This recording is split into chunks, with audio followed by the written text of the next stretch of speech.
আগরতলা থেকে আজকের এই ঘটনাটা আমাদেরকে পাঠিয়েছেন রশ্মিতা সাহা। আজ থেকে প্রায় 2 বছর আগের ঘটনা। গরমের ছুটিতে আমি কমলপুরে আমার দাদু ঠাকুরের বাড়িতে বেড়াতে গিয়েছিলাম। একদিন রাতে আমার বন্ধুর বাড়িতে আইপিএল দেখতে গিয়েছিলাম। গল্প করতে করতে রাত প্রায় 11টা বেজে যায়। তার উপর মোবাইলের চার্জও শেষ, তাই টর্চ ছাড়াই বাড়ির উদ্দেশ্যে হাঁটতে শুরু করলাম। প্রথমে সবকিছু স্বাভাবিকই ছিল, কিন্তু কিছু দূর যাওয়ার পরে মনে হলো আজ পুরা গ্রামটা যেন অস্বাভাবিকভাবে চুপ। না কোনো টিভির শব্দ, না মানুষের কথা, শুধু ঝিঝি পোকার ডাক আর দূরে কুকুরের আওয়াজ। ঠিক তখনই রাস্তার পাশে একটা বড় বট গাছের নিচে একজন বৃদ্ধকে দাঁড়িয়ে থাকতে দেখলাম। অন্ধকারে মুখটা পরিষ্কার দেখা যাচ্ছিল না। আমি ওনার সামনে দিয়ে যেতেই বললেন, এই রাতে এই রাস্তা দিয়ে কোথায় যাচ্ছিস?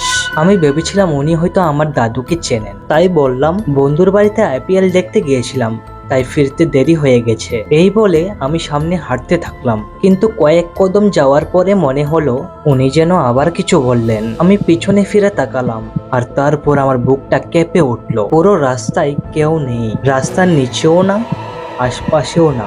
যেন কয়েক সেকেন্ডের মধ্যে মানুষটা হাওয়ায় মিলিয়ে গেছে। এমনও নয় যে বট গাছের আশেপাশে কোনো বাড়ি আছে। হঠাৎ করে উনি কিভাবে উধাও হলো? কোনো রকমে বাড়িতে ফিরে পুরো ঘটনাটাকে দাদুকে বললাম। জায়গাটার নাম শুনেই দাদুর মুখটা গম্ভীর হয়ে গেল। তিনি বললেন, অনেক বছর আগে ঠিক ওই বটগাছের কাছেই এক বৃদ্ধ রাতে দুর্ঘটনায় মারা গিয়েছিলেন। তারপর থেকে নাকি মাঝে মাঝেই মানুষ ওনাকে সেখানে দাঁড়িয়ে থাকতে দেখে। আমি তখনও ব্যাপারটা কুসংস্কার বলে ভেবেছিলাম, কিন্তু পরের দিন বন্ধুর প্রায় 70 বছর ঠাকুমাকে ঘটনাকে বলতেই আমি কিছু বলার আগেই উনি জিজ্ঞাসা করলেন, লোকটা কি সাদা ধুতি পরেছিল আর হাতে একটা লাঠি?